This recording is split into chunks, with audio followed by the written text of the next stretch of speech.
I see another pike. Not sure if it's the same one from last time, but it's in the same area. Much bigger than the one I just caught.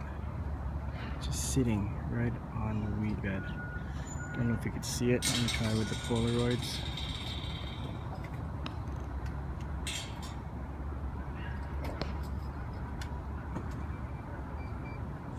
Not really that clear. When I take off my Polaroid glasses, I can hardly see it also.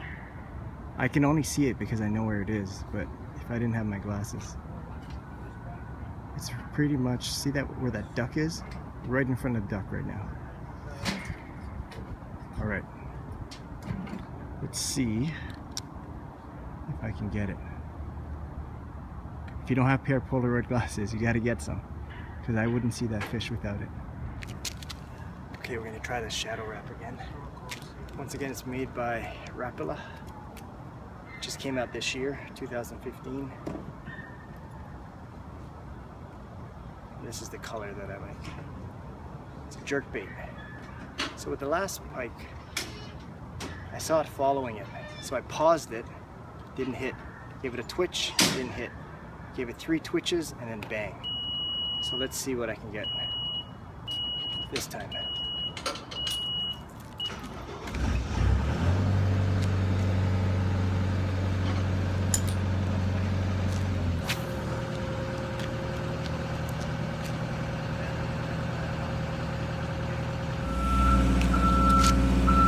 Gonna try one more time with the shadow wrap. The first time the guy hit it, the very first time I saw it, he must have seen it like 3 times now. So I'm gonna switch it up if I don't get a hit after this cast.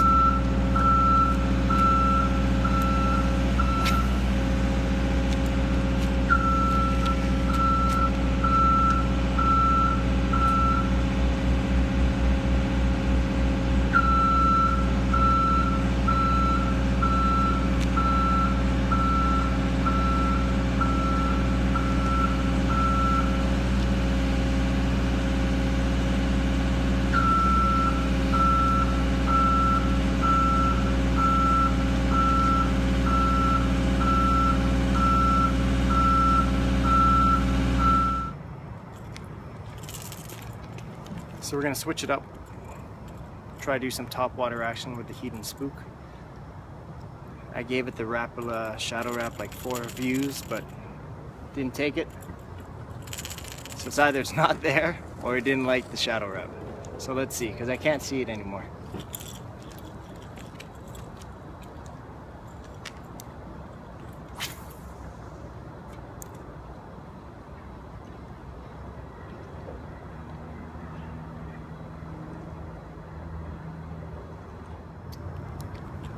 In an earlier clip, you saw me switch from the spook to the shadow wrap, and I was able to do it really quick. That's because I have this little clip on here with a swivel.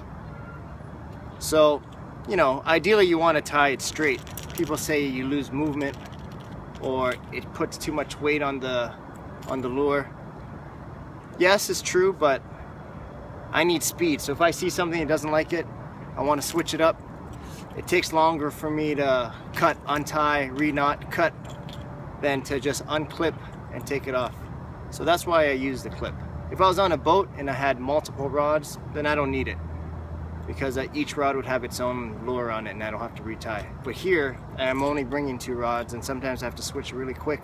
I see a fish, doesn't like it, switch really quick. If I took the time to cut, retie, the fish might not be there anymore. So, there's a clip. So here's the lure. Just gonna cast it out inside of the camera. As you can see, that was like a 50% cast, and it goes far like a bullet. So I want to have my rod tip down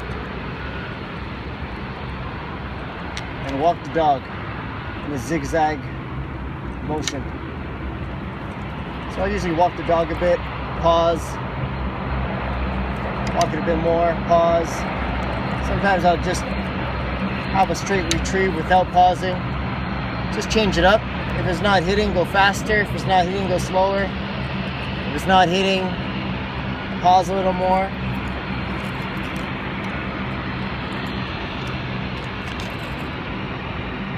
I do the same thing with the jerkbait. Just change it up. Every retrieve a little different. One thing I learned from KVD was once the bait hits the water, give it a little movement. Don't keep it still. Because the fish hear the splash and then they look up. If your bait is just sitting there, then they know it's not alive. So once it hits the water, give it a little twitch. So if anything does look up to see it, what is that splash? That little movement shows that, you know what, it's something that I might eat. I want to give a shout out to my fishing buddy Francis, who gave me, he not just introduced me, but also gave me this Super Spook Junior by Hedon or Hedon. So thanks, Francis. I've caught a massive bass with it already and hoping to catch way more fish with it this summer. Whew, I just lost a pike. I was dropping a Senko, straight braid. I'm fishing for bass, dropping a Senko in this little hole, and a pike grabbed it, so I set the hook and then gone. Let me show you what that hole looks like. I'm gonna turn off the camera and then show you what the hole looks like. Things that you can look for when you're shore fishing. So you see all these weeds here. I basically just dropped the Senko in this little pocket, just right in front of us, thinking maybe there's a bass hiding around, and then all of a sudden this massive pike just grabbed the pumpkin seed Gary Yamamoto Senko. Lost it. Snapped my line. Okay, I'm gonna retie. So like I said, pike just took my Senko, set the hook, and it just snapped. It must have been right on his teeth because he engulfed that Senko. Like the entire worm was in his body, in his mouth. So now I'm tying a fluorocarbon leader, 12-pound test onto my Power Pro braided 20-pound test using a Uni-knot. The thing with braid, it's super strong, but whenever there's any tension on it, it snaps. So, you know, if there's tension on it, it rubs on a rock, snaps. Or there's tension on it because you're fighting a fish and it rubs on a pike's tooth, snap. It has zero strength when it's stretched. But with fluorocarbon or mono, it has that natural stretch, so it won't snap, especially if you have your drag set properly. So I'm not going to be lazy anymore. That's my second pike in a week that I lost because I didn't have a fluorocarbon leader and I just had straight braid. Last one. So if you don't know how to tie a uni-knot, look it up on YouTube. There's a bunch of guys who show you how to tie it, and then just Google it. There's a bunch of little tutorials, and you want to make sure to lubricate your line every time you tie whatever type of knot. Just allows you to pull it and strengthen that knot as you pull it. Just lubricates it up a bit, because you never want to lose a fish because you have a bad knot. You know, if your line breaks, then you blame the line, or lure comes out of his mouth, you know, blame the hook set. But if you lose a fish, and I have before, because your knot is bad, that's on you, man. You can't blame anyone else but yourself because you tied that knot. For those of you that haven't used a stick bait, or most people call it a Senko, this is my favorite brand, Gary Yamamoto. My favorite two colors is green pumpkin, and I put two colors in this bag. I just split up a bag, and green and white. So white bottom, green top. And the way I rig it is called a Wacky rig. First time I saw it, I was like, why would a fish bite that? But basically I use this tool, and you don't need the tool, but it just makes it a lot easier. You slide the Senko onto it about halfway. You get this O-ring, which is basically just a small circle elastic. Looks like an O. And you keep sliding it onto this metal tube, and then eventually it gets onto the Senko. And then you just get your hook. I like to use a #1 red octopus hook, and you just hook it right onto that O-ring, and there you go, a Wacky rigged Senko. So what I'm going to do is I'm going to just find those weed holes again, and then drop the Senko onto the weed holes and let it slowly sink down until it hits the bottom. Nothing hits it, I'll do it again. That pike, it hit on the second fall. So I dropped the Senko, hit bottom, pulled it back up, dropped it again, and before it hit bottom, that pike just smashed it, and then it broke my line. So I'm going to try to find other holes in that area, see if there's any bass or other pike that are sitting there. So here's that weeded area again. So this whole section, just gonna find little holes. Who knows what's hiding in there? Even if I can't see them, doesn't mean they're not there. I didn't see that pike, but it definitely saw the Senko that I dropped. So let's give it a shot. So this is all I'm doing. Finding holes, dropping my Senko.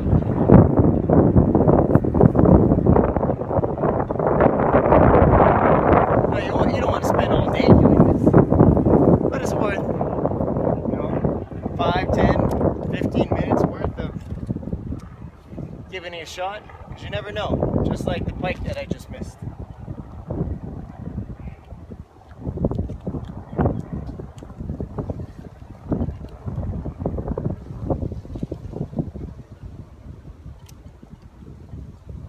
So just letting it flutter all the way down. Nothing hits, I'll just pull it back up. Let it flutter down.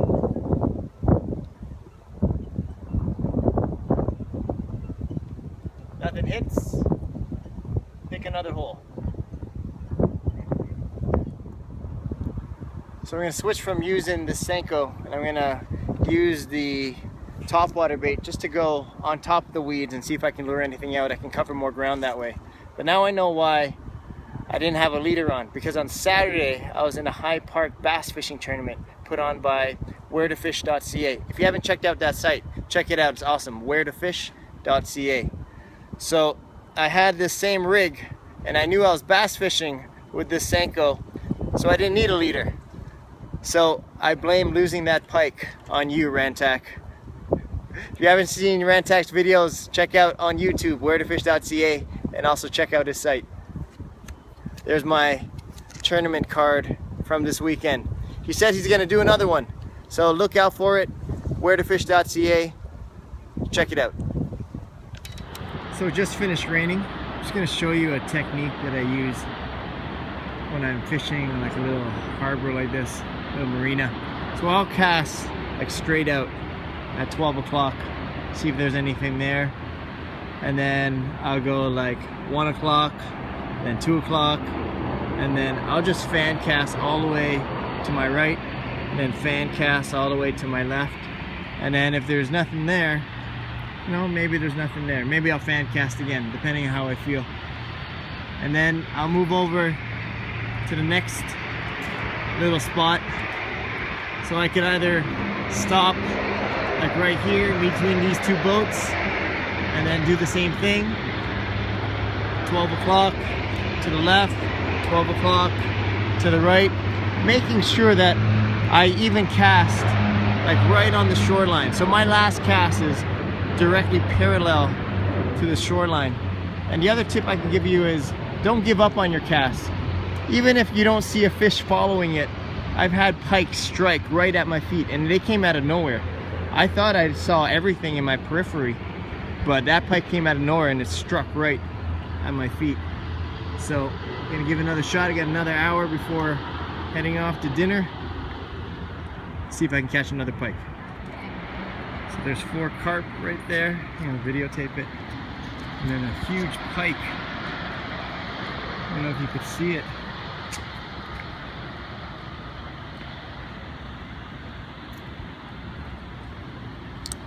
All right, let's see if we can get this pike. All right, let's see a huge pike. And some huge carp as well. Let's see if I can get this pike to bite. Let's try the shadow wrap. Holy crow, I just see another pike. I see 2 pike in the water. Let me see if I could show you on the camera. There's a pike right there, right at my feet. A big fat one. And there's another one over there. Let's go for this one first. Okay, gonna use a shadow wrap. It's right at my feet.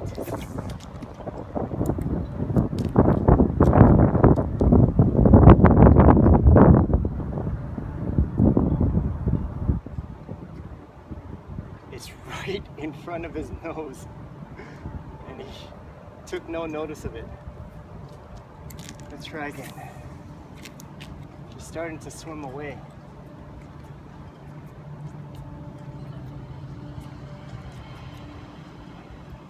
Zipped it right by him. Didn't take it. I'm gonna grab the Senko, see if I could drop it right in front of his face. Maybe he wants something that's really slow and easy. Let's see. He's bolting a little fast. Don't know if I got in front of him or if I hit the Senko behind him, because he's kind of too far now.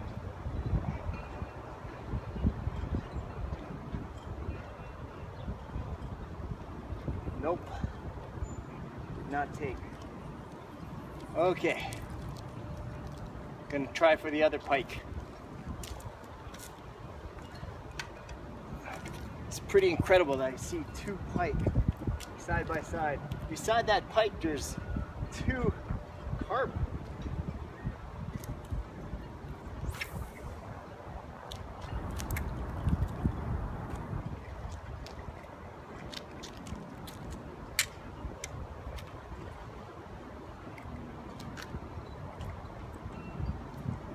Right in front of his face. He's starting to follow.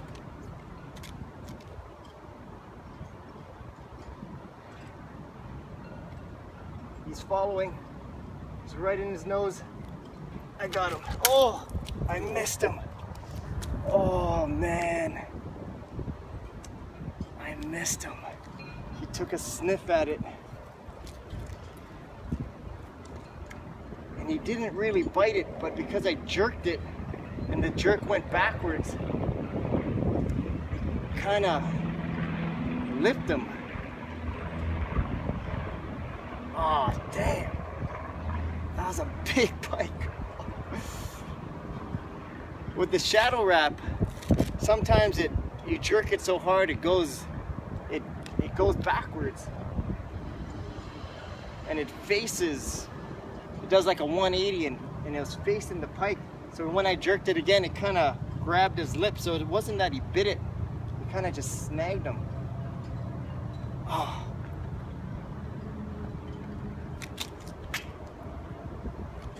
Now I have no idea where he is.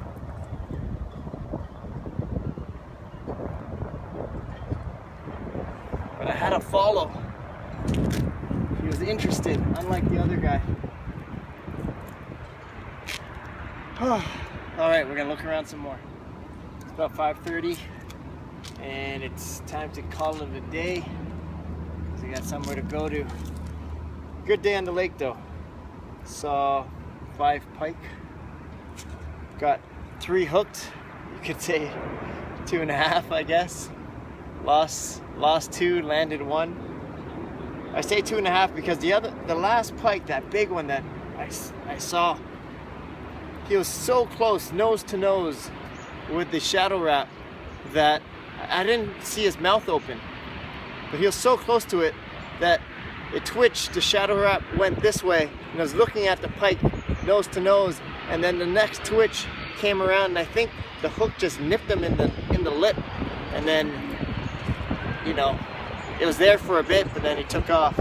So, hooked into 2.5 pike, landed one, saw 5, also saw 2 bass, and that's a good day.